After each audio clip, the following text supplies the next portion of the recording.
Bismillahirrahmanirrahim. Assalamualaikum warahmatullahi wabarakatuh. Alhamdulillahilladzi anzala as-sakinata fi qulubil mu'minin liyazdadu imanan ma'a imanihim. Asyhadu an la ilaha illallah wahdahu la syarikalah wa asyhadu anna Muhammadan abduhu wa rasuluh la nabiyya wa la rasula ba'dah. Allahumma salli wa sallim ala sayyidina Muhammadin wa ala alihi wa ashabihi wa man tabi'ahum bi ihsanin ila yaumiddin. Yang sama-sama kita hormati dan kita muliakan Ketua beserta jajaran pengurus Masjid As-Sakinah, Bapak Imam kita Ustadz Ali, serta Bapak Ibu jamaah yang dirahmati dan dimuliakan oleh Allah Subhanahu wa Ta'ala. Apa kabar Bapak Ibu jamaah semuanya? Alhamdulillah. Mudah-mudahan Allah senantiasa memberikan limpahan rahmat dan keberkahan kepada kita.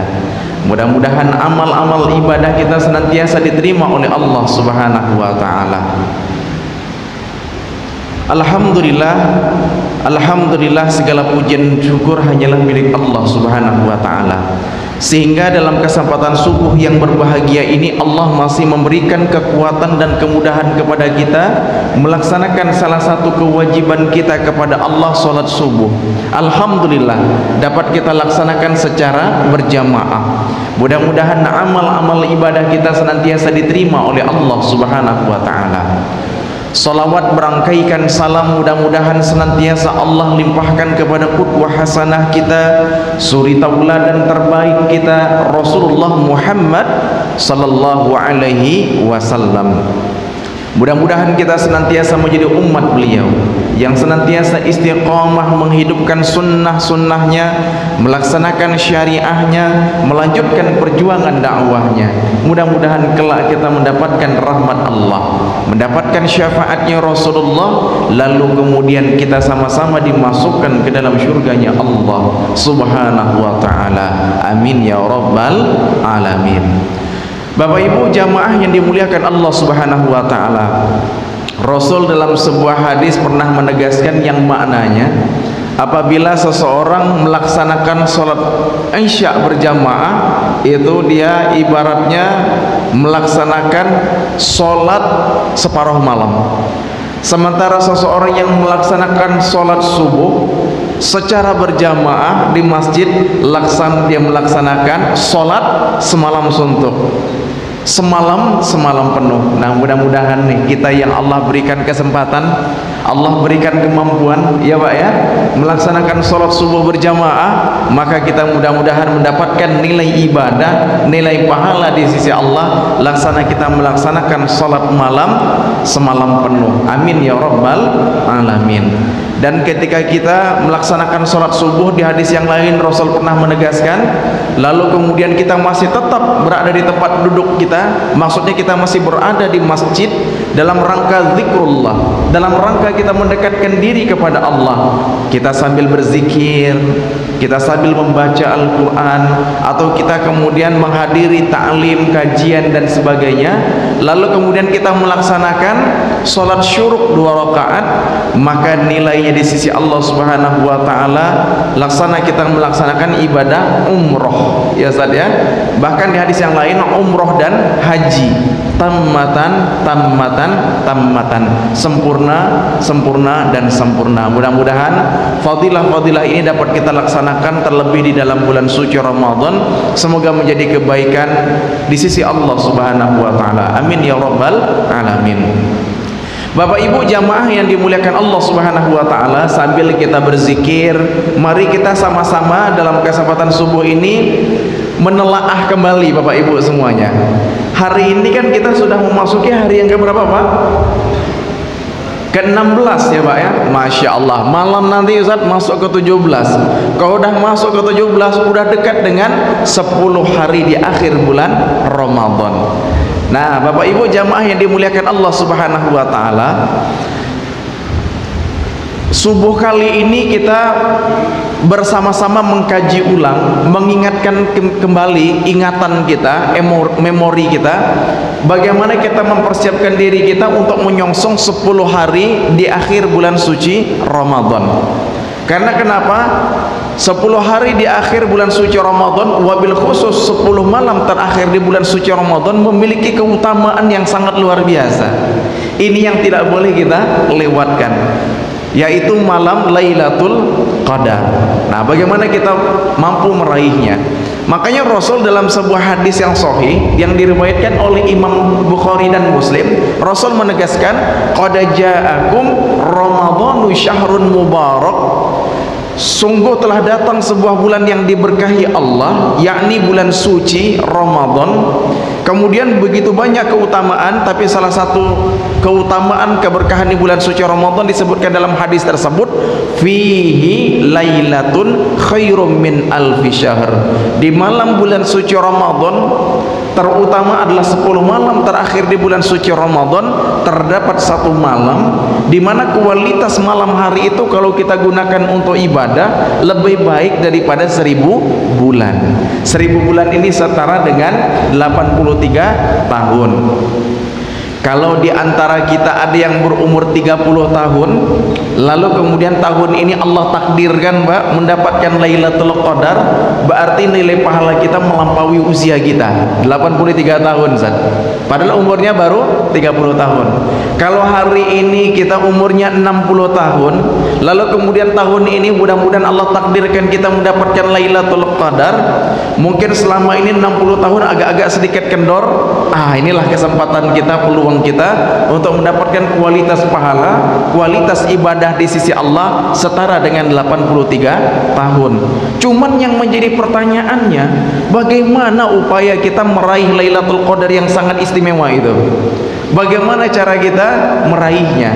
Nah, salah satu tuntunan Rasulullah SAW untuk meraih Lailatul Qadar, kita dapat memprogramkan salah satu amal ibadah di akhir 10 malam terakhir di bulan suci Ramadan, yakni ibadah i'tikaf.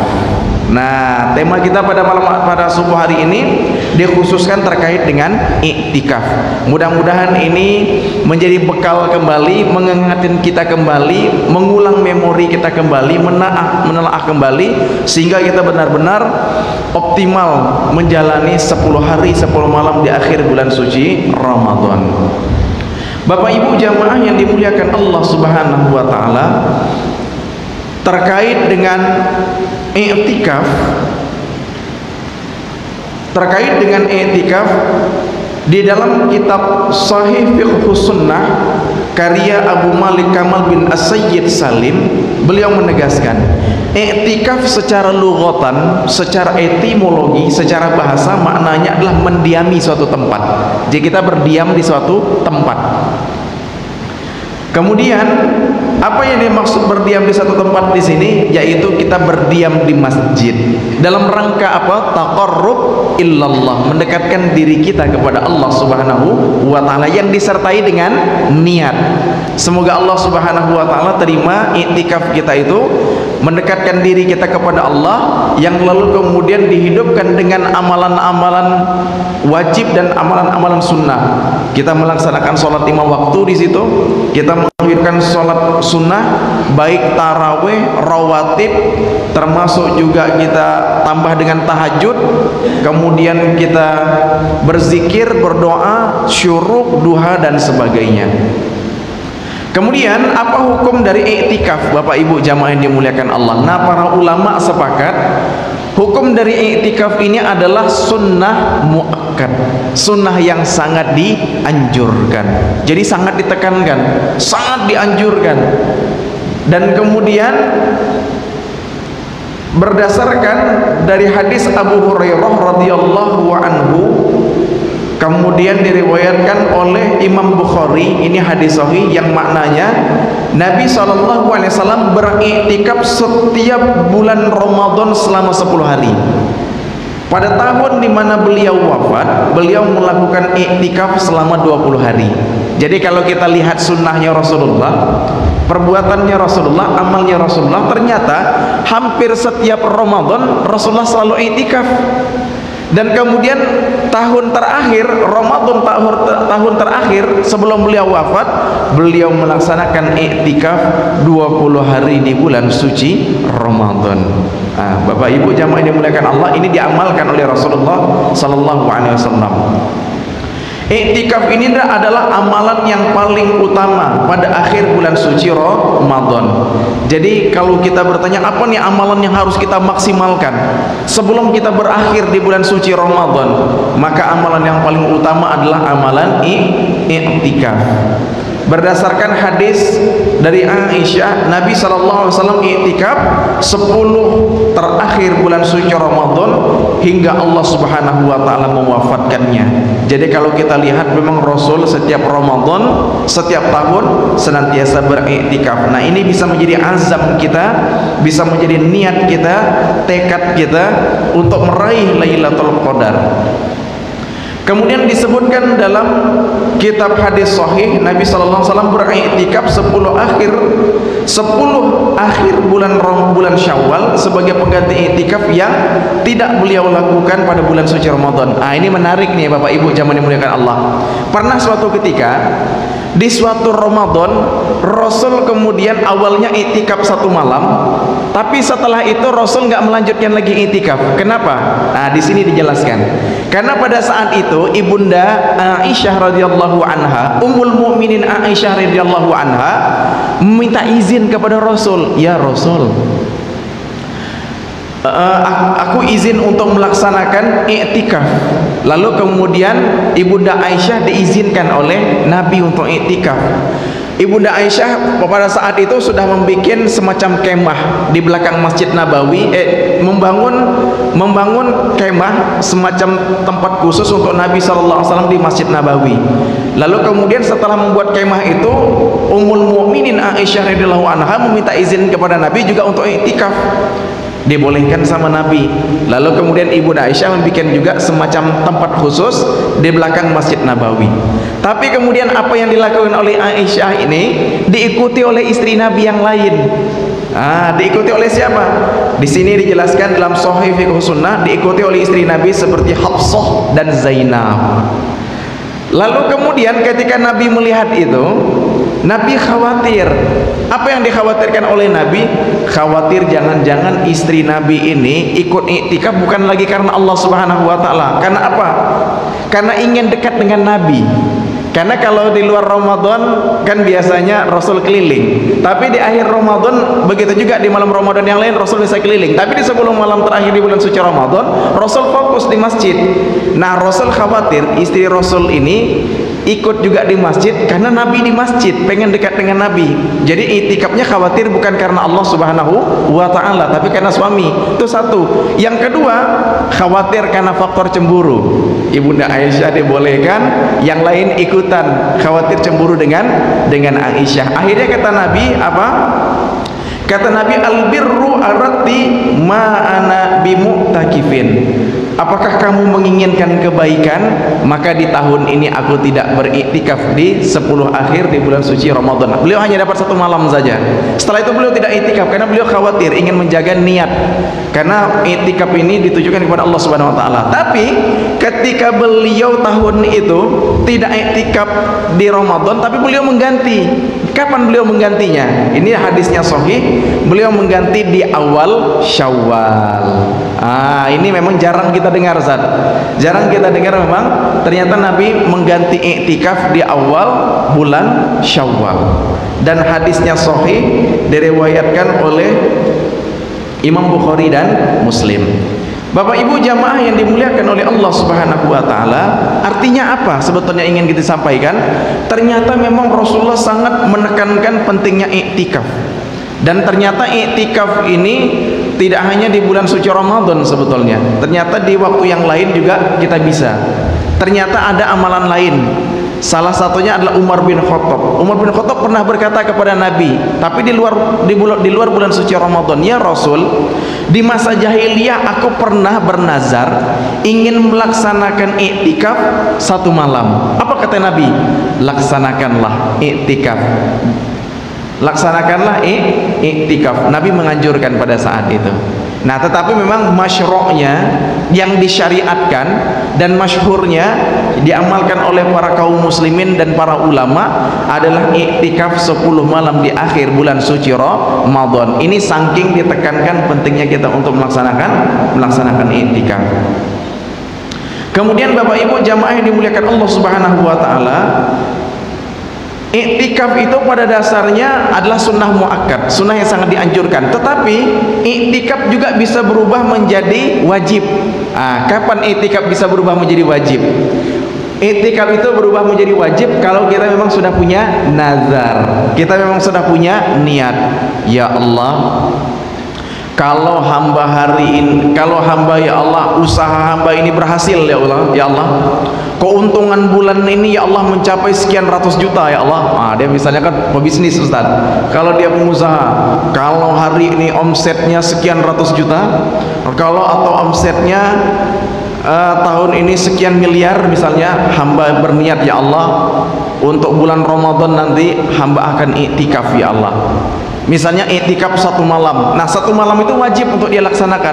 Kalau dia tidak laksanakan bisa jatuh dosa karena dia wajib. Atau dia berniat hamba ingin iktikaf 10 malam terakhir bulan suci Ramadan tahun ini ya Allah. Nah, ketika tercapai keinginannya, tercapai doanya, tercapai harapannya, dikabulkan Allah Subhanahu wa taala, maka wajib dia untuk bernazar. Nah, nazar ini bentuknya bebas.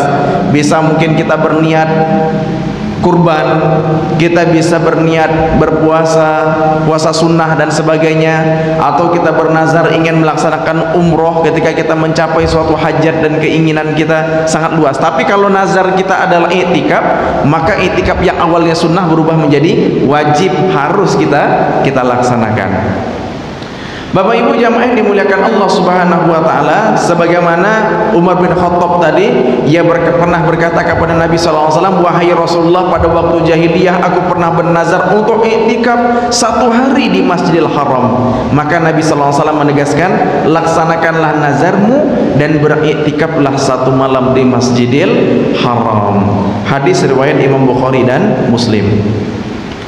Kemudian Bapak Ibu jamaah yang dimuliakan Allah Subhanahu wa taala, iktikaf ini dijelaskan di dalam Sahih Fiqh Sunnah, tidak disyariatkan iktikaf kecuali di masjid.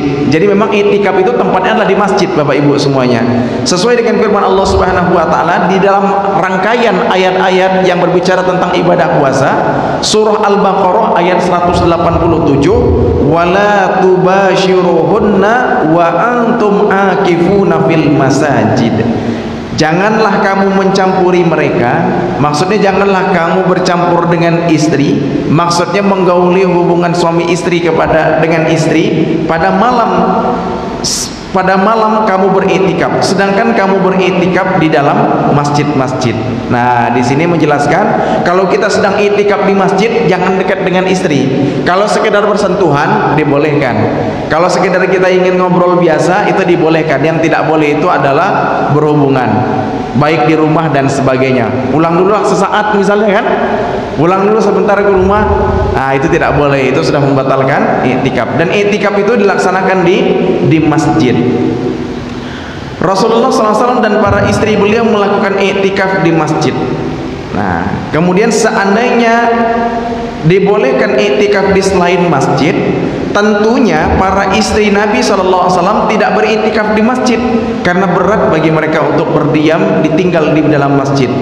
Bila iktikaf boleh dilakukan di selain masjid, tentunya mereka beriktikaf di rumah walaupun hanya sekali. Jadi memang disyariatkannya iktikaf itu di masjid. Nah, makanya kita nanti bisa diprogramkan di masjid kita, baik secara mandiri atau terprogram bersama pengurus untuk melaksanakan iktikaf. Jika memungkinkan ya Ustaz ya. Jika memungkinkan. Kemudian Bapak Ibu jamaah yang dimuliakan Allah Subhanahu wa taala, ternyata tempat iktikaf yang paling utama itu adalah di 3 masjid. Jadi iktikaf yang paling utama itu di 3 masjid. Kalau tadi boleh di masjid manapun, tapi Rasul sangat menganjurkan di 3 masjid. La i'tikafa illa fil masajidits tsalatsah. Tidak ada i'tikaf kecuali di 3 masjid, yaitu Masjidil Haram, Masjid Nabawi, dan Masjidil Aqsa. Ini sifatnya adalah yang paling utama, afdol. Jadi kalau kita misalnya tahun ini Allah berikan kemudahan, misalnya memang kita sudah punya program, kita pengen umroh nih misalnya di akhir Ramadan, ambillah kita program umroh di akhir Ramadan, karena di situ kita berada di Masjidil Haram, atau kemudian kita berada di Masjid Nabawi, maka itu sangat utama. Dan peluang kita untuk meraih Lailatul Qadar mudah-mudahan terbuka lebar, dan peluangnya sangat besar untuk kita meraih Lailatul Qadar. Dan memang umroh di akhir Ramadan dijelaskan oleh Nabi SAW dalam sebuah hadisnya, orang yang melaksanakan ibadah haji di akhir melaksanakan ibadah umroh di akhir Ramadan, kualitas pahalanya, kualitas ibadahnya setara melaksanakan ibadah haji bersama Rasulullah SAW. Jadi seperti dia melaksanakan ibadah haji bersama Rasulullah SAW. Jadi kalau kita punya keinginan, salah satu cita-cita Bapak Ibu semuanya, mudah-mudahan Allah mampukan kita semuanya. Selain kalau kita memang punya program umroh, niat untuk umroh, ambillah umroh di akhir Ramadan, punya keutamaan yang sangat luar biasa, seperti kita melaksanakan ibadah haji bersama Rasulullah SAW. Apalagi saat ini kalau kita mau melaksanakan ibadah haji, nunggunya puluhan tahun. Tanjung Pinang ini kalau nggak salah 25 tahun saja.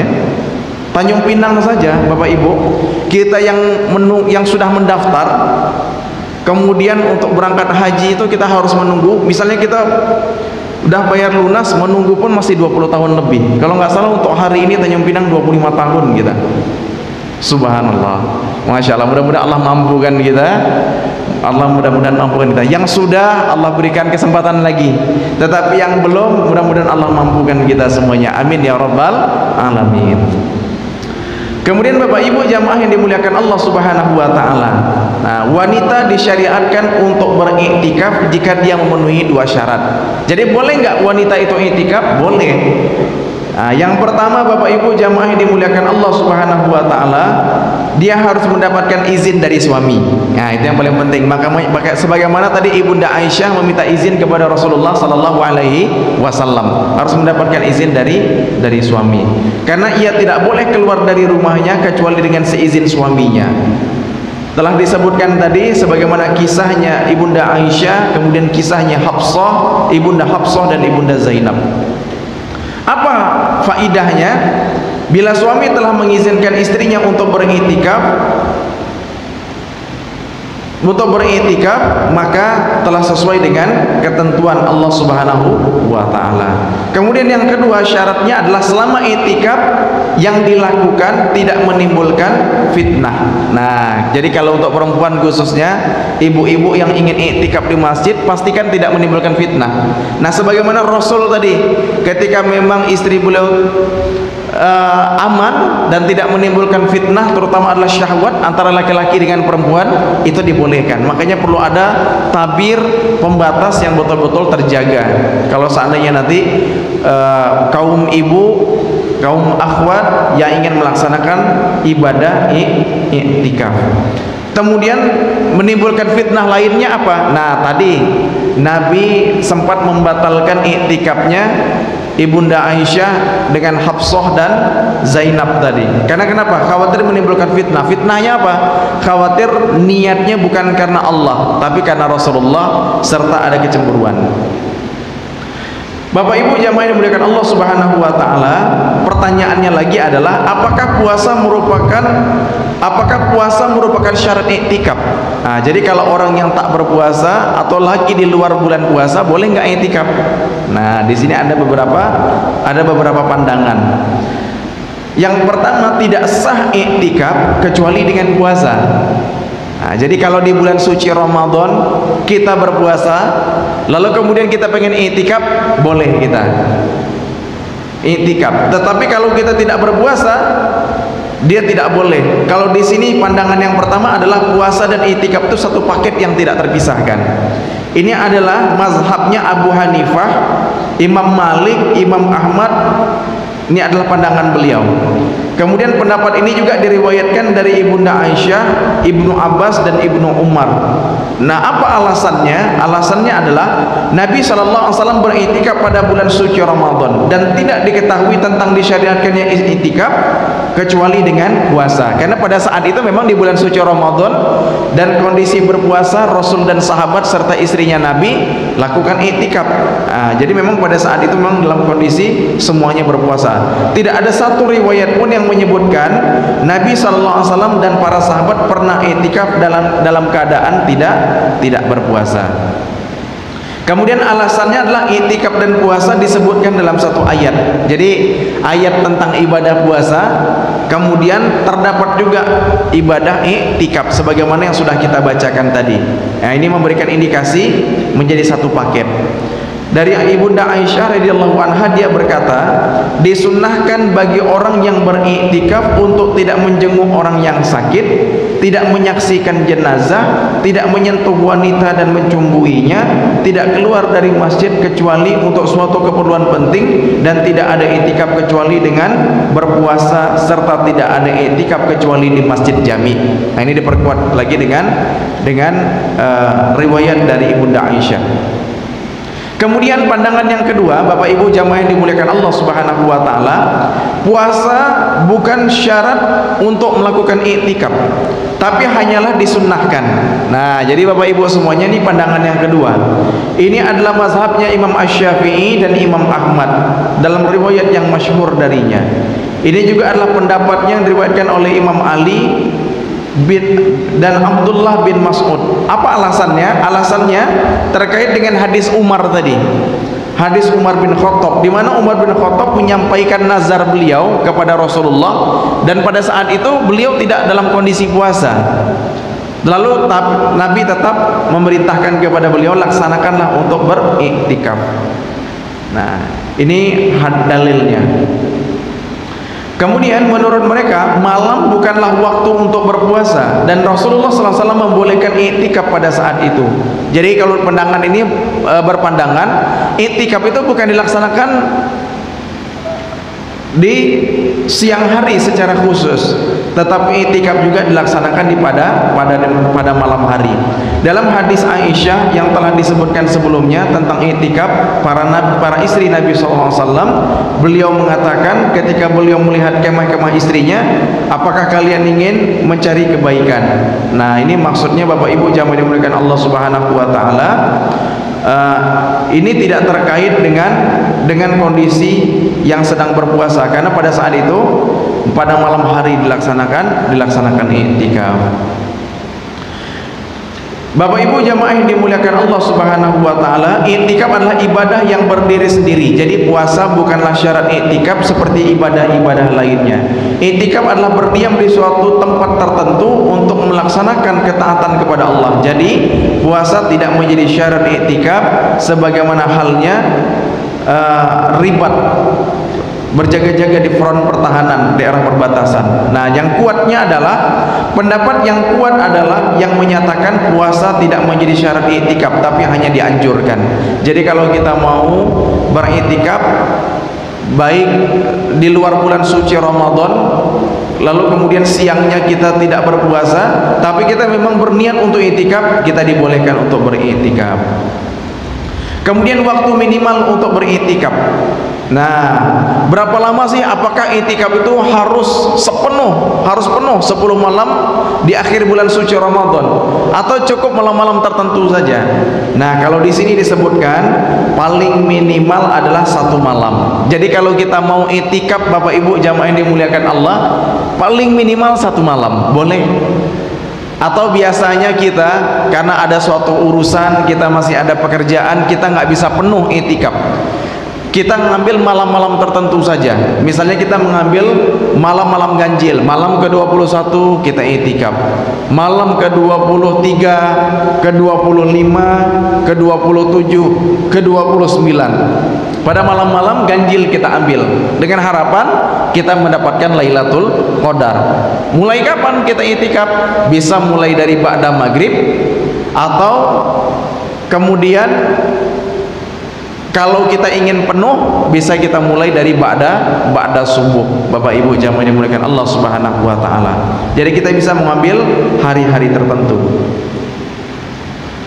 Kemudian Bapak Ibu jamaah yang dimuliakan Allah Subhanahu wa taala, kalau kita ingin melaksanakan secara total, misalnya kita ingin melaksanakan secara penuh 10 malam terakhir di bulan suci Ramadan, kita bisa mulai, misalnya mulai dari tanggal 20 Ramadan ba'da maghrib, kita bisa melaksanakan, sudah mulai terhitung i'tikaf. Atau ba'da subuh di 21 Ramadan juga kita bisa. Kemudian perkara-perkara yang membatalkan i'tikaf. Nah, karena i'tikaf ini dalam rangka kita taqarrub ilallah, mendekatkan diri kita kepada Allah Subhanahu wa taala, maka i'tikaf harus memperhatikan beberapa hal. Yang pertama, i'tikaf menjadi batal karena salah satu dari perkara berikut ini. Yang pertama, keluar dari tempat i'tikaf tanpa uzur syar'i. Bukan untuk keperluan penting. Jadi tidak boleh keluar masjid kecuali untuk keperluan yang mendesak atau untuk keperluan syar'i. Nah, contoh keperluan yang mendesak adalah seseorang keluar untuk mendapatkan makanan dan minuman atau buang hajat yang besar maupun kecil. Hal semacam ini tidak ada yang dapat dilakukannya kecuali dia harus keluar dari masjid. Jadi kalau kita i'tikaf, kemudian kita sama anak kita atau istri kita diantar makanan, kita boleh keluar dari masjid. Lalu kemudian kita mau berwudu, kita mau buang hajat besar, hajat kecil, kita dibolehkan keluar sejenak. Tapi setelah itu kita masuk kembali. Kemudian melakukan hubungan intim suami istri. Ini para ulama semuanya sepakat. Nah, paling minimal dua hal itu Bapak Ibu jamaah yang dimuliakan Allah Subhanahu wa taala yang membatalkan i'tikaf kita. Kalau kita keluar tanpa ada keperluan, apalagi kita ngobrol-ngobrol keluar, dia bisa membatalkan i'tikaf. Tapi kemudian kalau kita tetap standby di masjid, nah ini yang lebih utama. Kemudian apa saja yang boleh dilakukan bagi orang yang beriktikaf? Nah, yang pertama adalah keluar untuk suatu keperluan mendesak. Orang yang beriktikaf boleh melakukan perkara-perkara yang mubah seperti mengantarkan orang yang mengunjunginya hingga ke pintu masjid atau berbincang-bincang sejenak. Kemudian istri boleh mengunjungi dan berduaan dengan suaminya yang sedang i'tikaf. Kemudian mandi dan berwudu di masjid. Kemudian mendirikan kemah di belakang masjid, itu boleh. Jadi kita ada tempat khusus, itu boleh. Kemudian meletakkan tempat tidurnya di dalam masjid. Nah, ini juga dilakukan oleh Nabi SAW. Tapi jangan pula kita bawa kasur, ya kan? Atau biasanya kita ada sleeping bed. Nah, sleeping bed kita boleh. Karena khawatir kita semakin malam dingin, kita boleh menggunakan sleeping bed. Kemudian orang yang sedang i'tikaf boleh meminang dan melangsungkan akad pernikahan. Nah, kalau ini masih boleh nih. Misalnya malam hari itu ada yang jomblo, ya kan, ikut i'tikaf, ketemu pula sama orang tua yang dia ingini, lalu kemudian ada kesepakatan malam hari itu untuk meminang, untuk melanjutkan ke bulan Syawal nikah, ya kan. Nah, ini keberkahan Ramadan misalnya, itu boleh saja. Tapi yang kalau umroh pada saat kita ihram itu yang tidak boleh. Meminang tidak boleh, menikahkan tidak boleh, menikah juga tidak boleh. Kemudian wanita yang sedang istihadhah boleh melakukan i'tikaf. Tapi mereka harus menjaga kebersihan masjid dengan menjaga kebersihan dirinya. Ia juga boleh keluar untuk menjaga kebersihan dirinya agar tetap terjaga kebersihannya. Darah istihadah itu adalah darah kotor. Dia bukan haid lagi. Karena kalau wanita haid, dia tidak boleh melaksanakan puasa, dia tidak boleh i'tikaf. Termasuk wanita nifas juga sama, tidak boleh berpuasa, dia juga tidak boleh i'tikaf. Tapi kalau darah istihadah itu adalah darah yang masih keluar ketika habis masa haid. Misalnya masa haid itu sekitar 8 hari misalnya, tapi sudah sampai 15 hari belum bersih, nah ini berarti darah istihadhah. Ini mengulang-ulang kembali fikih kita. Kemudian wanita haid boleh tidak beriktikaf. Nah, ini jelas wanita haid tidak boleh untuk melakukan iktikaf. Karena jangankan iktikaf, puasa saja tidak boleh. Begitu juga sholat tidak boleh bagi wanita haid. Apa saja adab-adab dalam i'tikaf? Dianjurkan bagi orang yang sedang i'tikaf agar mengisi waktunya untuk melakukan ketaatan kepada Allah seperti sholat, membaca Al-Quran, berzikir, istighfar, berdoa, berselawat kepada Nabi SAW, membaca tafsir Al-Quran, mempelajari hadis. Makruh hukumnya berbicara dan melakukan sesuatu yang tidak ada faedahnya, menjadikan tempat i'tikafnya sebagai tempat pertemuan dan mengundang banyak pengunjung, atau bercanda dengan orang-orang yang ada di majelisnya. I'tikaf seperti ini jauh berbeda dengan i'tikaf yang dilakukan oleh Rasulullah SAW. Nah, Bapak Ibu jamaah yang dimuliakan Allah, amalan i'tikaf itu bukan sekedar diam di masjid kita kemudian pindah tidur, tidak, ya kan? Kita numpang tidur di masjid, tidak. Tetapi kita pada malam hari itu menghidupkan dengan amal-amal ibadah, terutama adalah ibadah sholat sunnah. Kita boleh tambah dengan tahajud. Jadi para ulama juga membolehkan kalau kita di awal waktu ba'da isya kita sudah tarawih, kemudian kita juga sudah witir, malam harinya kita boleh tambah tahajud. Nah, jadi ketika kita i'tikaf kita tambah dengan tahajud, boleh 2 rakaat, 4 rakaat, 6 rakaat, atau 8 rakaat. Kalau kita sudah witir di awal, tahajud kita tidak perlu lagi menambah witir. Tapi kalau kita belum witir di awal, berarti tahajud kita diakhiri dengan witir. Kemudian kita bisa membaca Al-Quran. Nah, kita bisa targetkan, karena kalau di rumah mungkin kita tidak fokus, ada keperluan, mungkin urusan dengan anak, dengan istri dan sebagainya. Nah, kalau kita khususkan i'tikaf, apalagi bisa bersama dengan keluarga, bersama anak dan istri. Nah, ini juga sebagaimana tadi Rasulullah membolehkan Ibunda Aisyah, selama tidak ada fitnah boleh saja ajak istri, ajak anak-anak untuk i'tikaf secara bersama-sama di masjid satu keluarga. Itu dibolehkan. Nah, kemudian bisa membaca Al-Quran. Kita bisa targetkan malam hari itu sekian juz, sekian belas juz, atau mungkin kita menargetkan selama kita 10 hari itu 10 malam beberapa kali khatam. Itu sangat dianjurkan. Dan kemudian kita memperbanyak istighfar kepada Allah Subhanahu wa taala. Dan ini sejalan dengan hadis yang diriwayatkan oleh Ibunda Aisyah radhiyallahu anha. Jadi Ibunda Aisyah pernah bertanya kepada Nabi, "Ya Nabi, kalau sekiranya aku mendapati pada malam hari itu adalah malam Lailatul Qadar, maka doa apa yang aku baca ya Nabi?" Maka Nabi mengajarkan sebuah doa yang sangat luar biasa, Bapak Ibu. Ini adalah doa yang harus sudah semakin kita banyak baca, apalagi pada saat 10 malam terakhir di bulan suci Ramadan, dan kita biasanya sudah sering membacanya ba'da sholat tarawih. Allahumma innaka afuun tuhibbul afwa fa'fu anni. Ini yang diajarkan oleh Nabi SAW. Allahumma innaka afuun tuhibbul afwa fa'fu anni. Ya Allah, sesungguhnya Engkau Maha Pemaaf, Engkau senang memaafkan.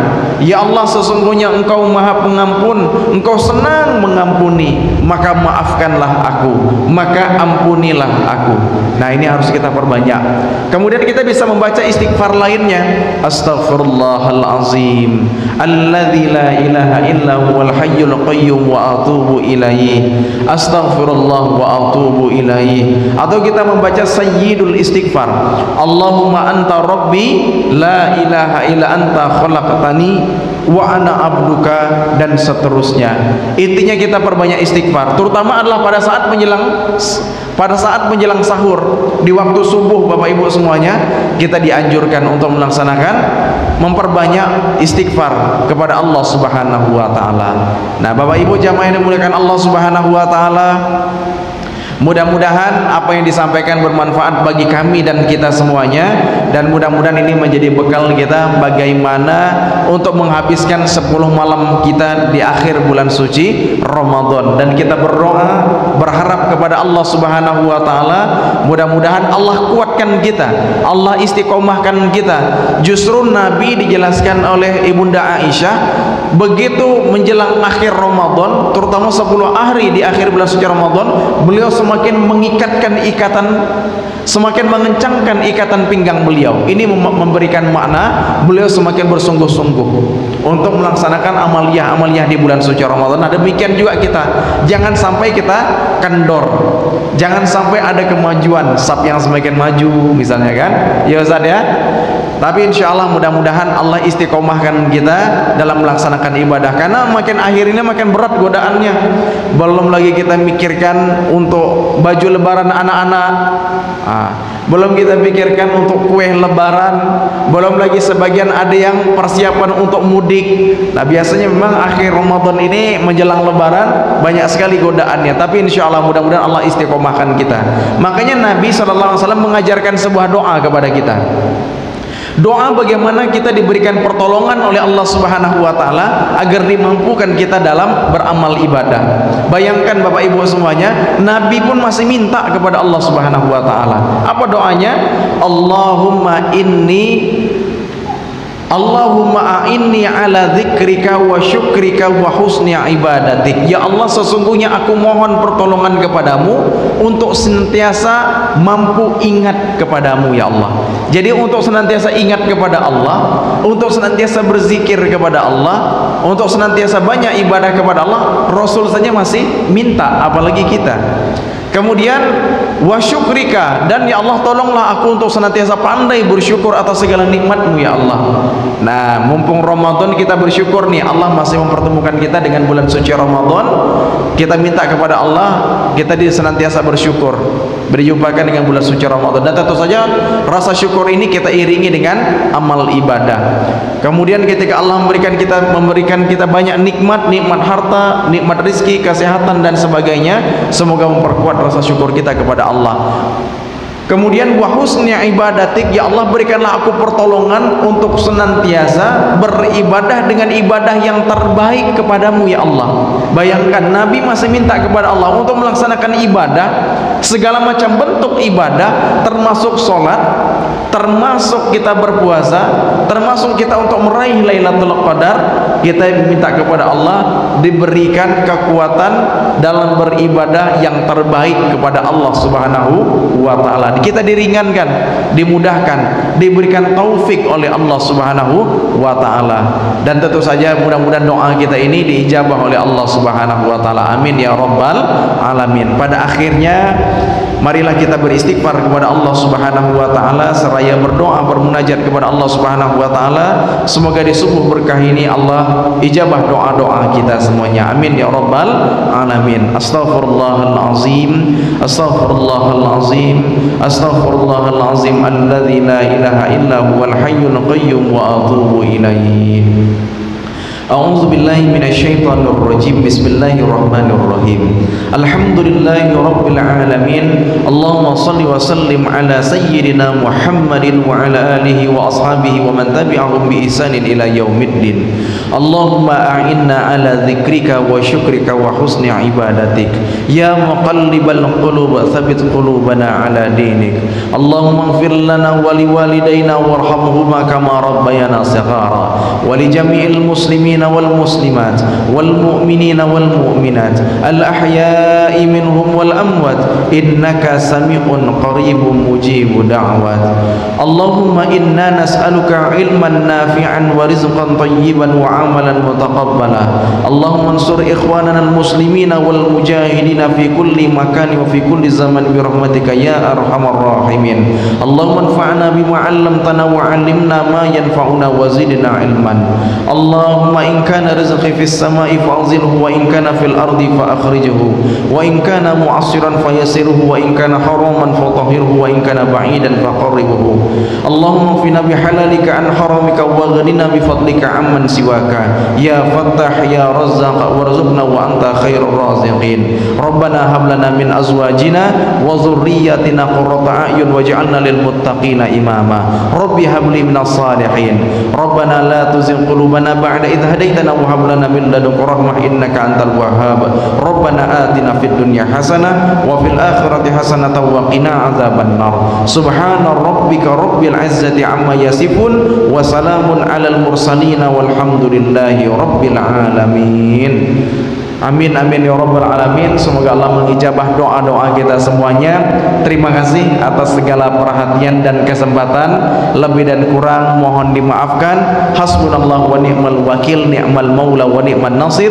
Billahi taufiq wal hidayah. Wassalamualaikum warahmatullahi wabarakatuh.